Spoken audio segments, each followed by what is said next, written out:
সিলেট মহানগরে সোমবার ৬ নভেম্বর আধা ঘন্টার ব্যবধানে দুটি সড়কে দুর্ঘটনা ঘটেছে। একটি দুপুর ১২টায় মহানগরের সারদা হল সংলগ্ন পীর হাবিবুর রহমান পাঠাগারের সামনে, আরেকটি ১২:৩০টায় জিতু মিয়া পয়েন্টে। এই দুই দুর্ঘটনায় কারো প্রাণহানি না ঘটলেও গুরুতর আহত হয়েছেন দুজন। তারা বর্তমানে সিলেট এমএজে ওসমানী মেডিকেল কলেজ হাসপাতালে চিকিৎসাধীন। প্রত্যক্ষদর্শী সূত্রে জানা গেছে, সোমবার দুপুর ১২টার দিকে সিলেট সার্কিট হাউসের সামনে থেকে জেলা প্রশাসনের অবৈধ পার্কিং উচ্ছেদ অভিযান শুরু হয়। এ সময় একটি পিকআপ বন্দর হয়ে কাজীর বাজারের দিকে দ্রুত গতিতে যাচ্ছিল।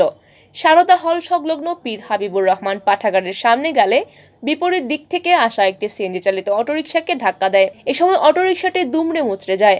অটোরিকশাকে ধাক্কা দিয়ে বেপরোয়া পিকআপ একটি মোটরসাইকেলকেও ধাক্কা দিয়ে ওখানে দাঁড়ানো একটি লেগুনার নিচে ঢুকিয়ে দেয়। এতে মোটরসাইকেল চালক হৃদয় আহমদের ২ পা ভেঙে যায়। স্থানীয়রা তাকে উদ্ধার করে ওসমানী মেডিকেল কলেজ হাসপাতালে প্রেরণ করেন। হৃদয় আহমদের বাসা সুবিদ বাজার বলে জানা গেছে। এই ঘটনায় পিকআপ চালককে আটক করেছে পুলিশ। এদিকে সোমবার দুপুর ১২:৩০টার দিকে মহানগরীর জিতু মিয়া পয়েন্টে একটি ইট ভর্তি পিকআপ রিকশাকে ধাক্কা দেয়।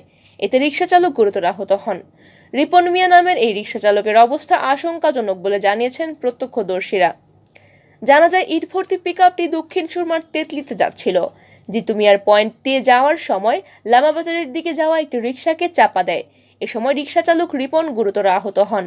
স্থানীয়রা তাকে উদ্ধার করে ওসমানী মেডিকেল কলেজ হাসপাতালে প্রেরণ করেন। রিপনের বাড়ি কুমিল্লায় বলে জানা গেছে। এই ঘটনায়ও পিকআপ চালক আজিম উদ্দিনকে আটক করে নিয়ে যাওয়া হয় কোতোয়ালি থানায়। কোতোয়ালি থানার ভারপ্রাপ্ত কর্মকর্তা মোহাম্মদ আলী মাহমুদ জানিয়েছেন, ২ পিকআপ চালককে আটক করা হয়েছে। তাদের বিরুদ্ধে আইনানুগ ব্যবস্থা গ্রহণ করা হবে।